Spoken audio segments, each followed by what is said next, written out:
Hey everybody, Mr. Riedl here. I'm super excited this morning because I get to teach one of my most favorite lessons, and that is all about light bulbs and how light bulbs work and the differences between light bulbs, and the best part is that I have a cool demonstration to go with it. Let there be light. And there was light. Okay, so I brought a couple strands of lights from home as backup. I hope that the lights that I have here in my cabinets actually work.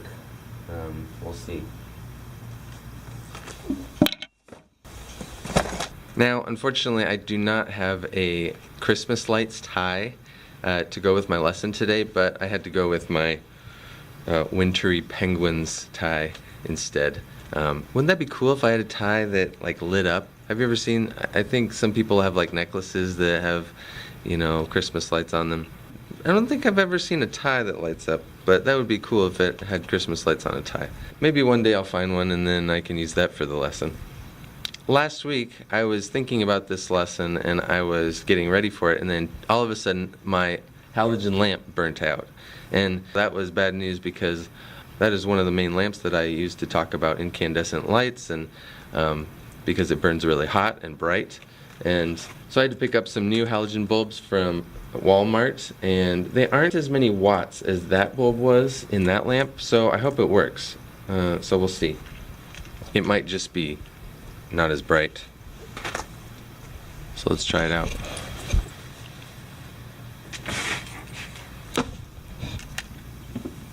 Because this lamp is so hot when it gets turned on, it has this protective net or mesh that keeps anything from falling onto the bulb.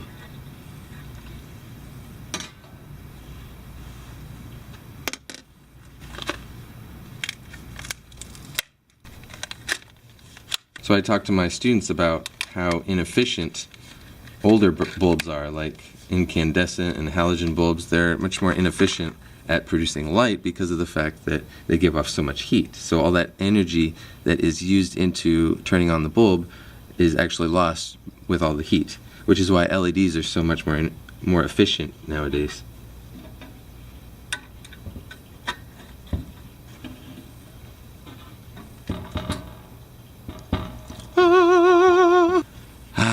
So warm. The cool thing about this bulb is that I can dim it so that I can show the kids the filament inside as it barely glows, and then it gets brighter and brighter, and they can actually see the filament glowing inside until it is so bright that they can't even look at it. No, wrong way. Alright, that's done. I actually had to delay my lesson a couple days because of the fact that this wasn't even working. So, but you know, that happens. The nice thing about this unit, we're doing a light and sound unit, is that the lessons don't have to be in a particular order, so I can shuffle them around as needed. Okay, so now I am looking in my cabinets in the science section for some extra light bulbs that I can use when I'm talking. The kids can look at them. So, here's one. This is an old little nightlight that we don't use at home anymore. This is an LED bulb. Here is a broken incandescent.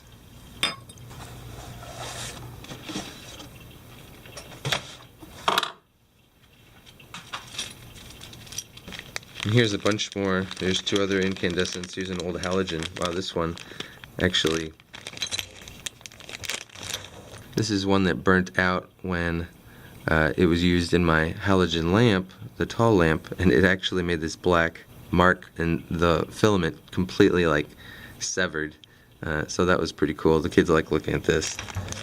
And I got some little LED bulbs the kids can look at while I teach.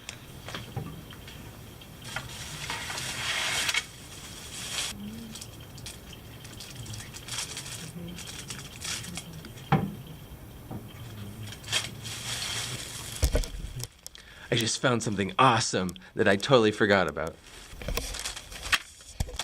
So this is a flashing necklace that I found in my cupboard that I forgot that someone gave me last year. So this is awesome. I'm going to try it on. This would be awesome to use during my demonstration.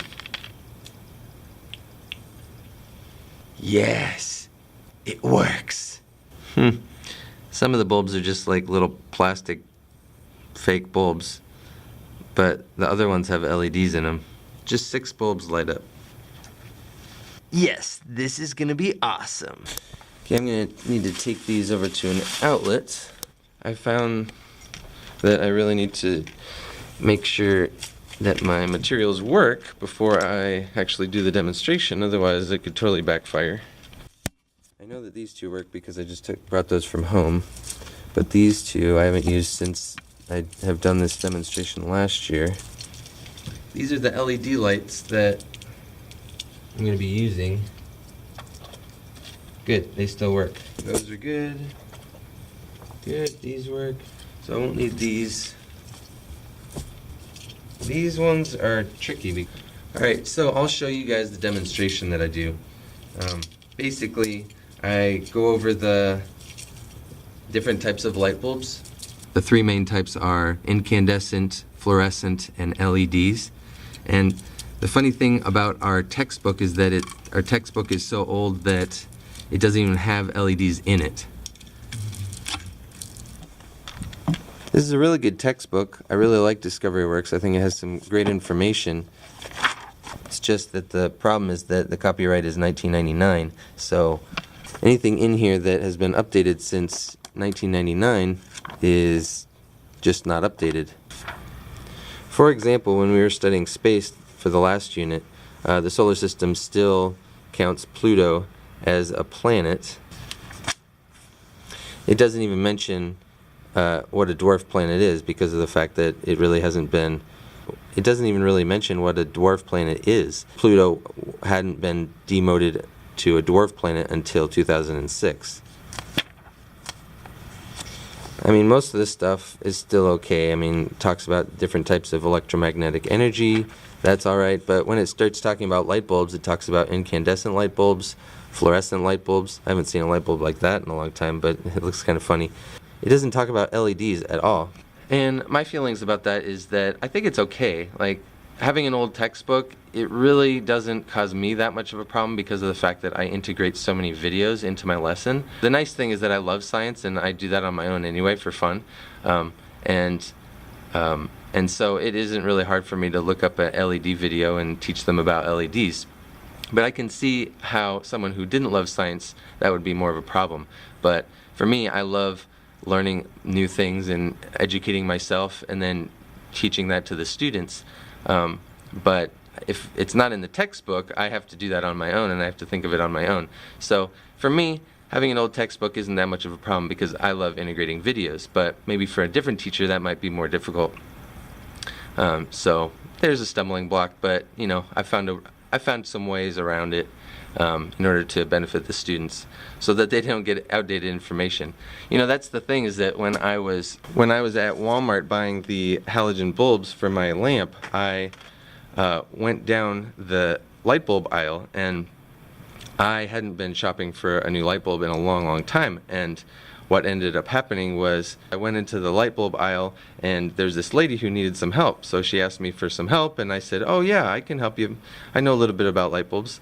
She told me what she needed and I looked at the selection there and I was like, oh my goodness, it's all LEDs now. Like even the compact fluorescents, I couldn't find any. I was going to recommend some compact fluorescent light bulbs, you know, the ones that kind of have the swirly, that look like some Dairy Queen dessert. Those were the ones that I was going to recommend, but I didn't even see any of those in, but it said LED on all the boxes, and it's amazing how quickly technology is improving and changing throughout the years. And now pretty much everything was LED, and there were a few incandescents, and then thankfully I found my halogen bulbs. My goodness, it's just crazy how much technology is changing, and I can understand that because people want LEDs because it saves a lot of electricity and it's very efficient and they last for a long time. So it makes sense that everything's changing to LED now because of how great the bulbs are.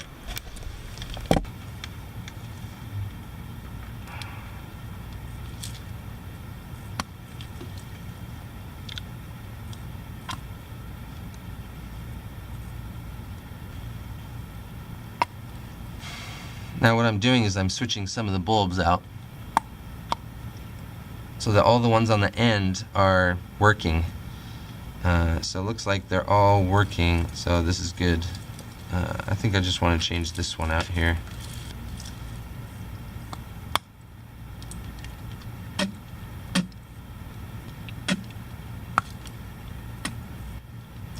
Ugh, broken bulb in my mouth. They certainly don't make these easy to pull out, do they? I hope I'm okay.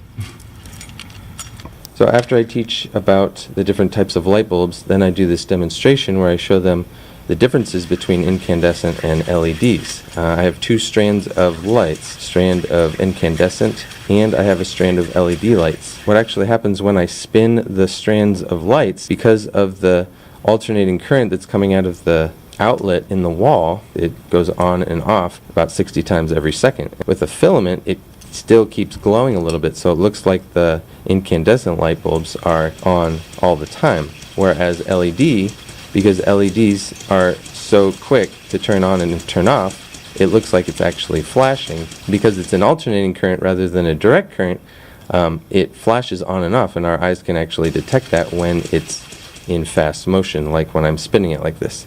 So the kids really get a kick out of the fact that the LEDs are actually blinking on and off, whereas the incandescents do not. But in reality, the incandescents are doing the same thing, but the filament just keeps glowing in between those periods that it's on. So I also have this other strand of lights that I brought from home. These are larger, and I wasn't sure if they were LED or not. I couldn't see a filament, but when I spun it around, I knew for sure that it was LED because it was blinking.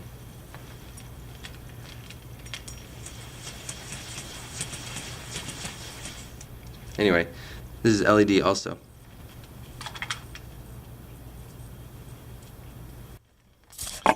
Okay, so I got my lights all set up, rolled up, and ready to go for my lesson today.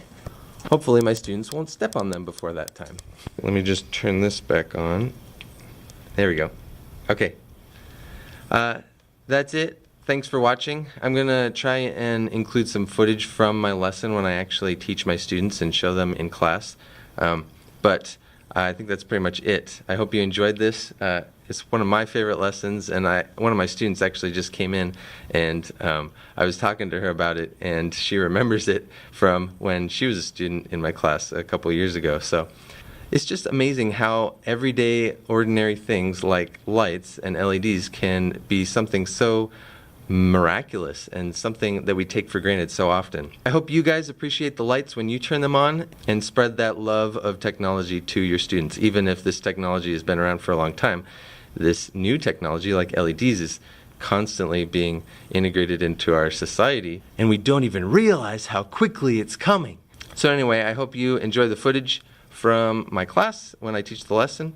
And the best part is that in 5th grade, we switch classes for science and social studies. So I teach both 5th grade classes the science lessons, and my team teacher, she teaches both classes for social studies. I get to teach this lesson twice today, so I'm super excited. And I have cool bling to go with it. Have a great day, guys. Thanks for watching, and I will talk to you later. Still got a little bit of light bulb in there. I'm okay.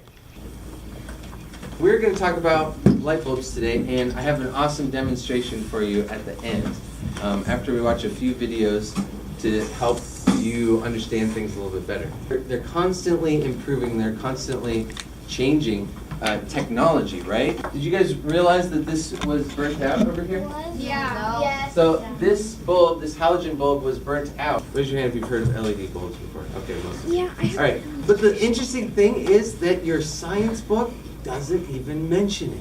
Oh. And you know why? Is because let's talk about the 3 main types of light bulbs. No, I spelled that wrong. Incandescent, like cent, like 10 cents. The bulb that's right here. Now this one, whoo, that is hot. Raise your hand if you've touched this before and you almost burnt yourself. Luke, burn your finger on there. If you have come over and felt this, you know how much heat is given off by this, right? So a lot of heat is given off by this bulb, and I'll put it back down as to not blind you, but Yeah. but what it is a bulb with a filament in it, and that one has a filament too. We say filaments. Filaments. That's what creates the light. But the thing with filaments burning is that when the filament burns, it's kind of like a fire burning, and it gives off a lot of heat. Using electricity. Yeah, Amy. My dad recently switched the light bulb in my room. It would have started a fire. Thank you for bringing that up. That leads me to talk about this. Completely, I can tip it a little bit. Do you guys see the little metal grate on the top? Yeah. I believe this is an LED lamp, I still can't see now. I'm blind. and I'm touching this and I'm not getting burnt because it's not hot. LED bulb. Yeah, LED lamp, and so it uses an LED in there, and then we're going to talk about how that works. Let's go to the next one. Fluorescent. Everybody look up. You'll see fluorescent lights. Oh. And there's a gas inside that gets excited, and they bump around and they emit ultraviolet light. It stands for, anybody know? Wait, ooh. Go. Light emitting diode. Correct, yes. Light emitting diode. So a light emitting diode, or LED, and they're actually getting harder to find nowadays. This is like what old Christmas lights used to be, like big bulbs like this. Here's a bigger one. Aren't they like that? Two different, this is not a snow cone, this is a bulb that looks like this. So because the gas is going through, this difference is that it can just go in a light fixture, right? It's more of a normal type bulb. By there. Uh-huh. And so, because it has. And maybe that might be a reason why we're going away from those too, if you don't really need it. Yeah, Bella. To protect it.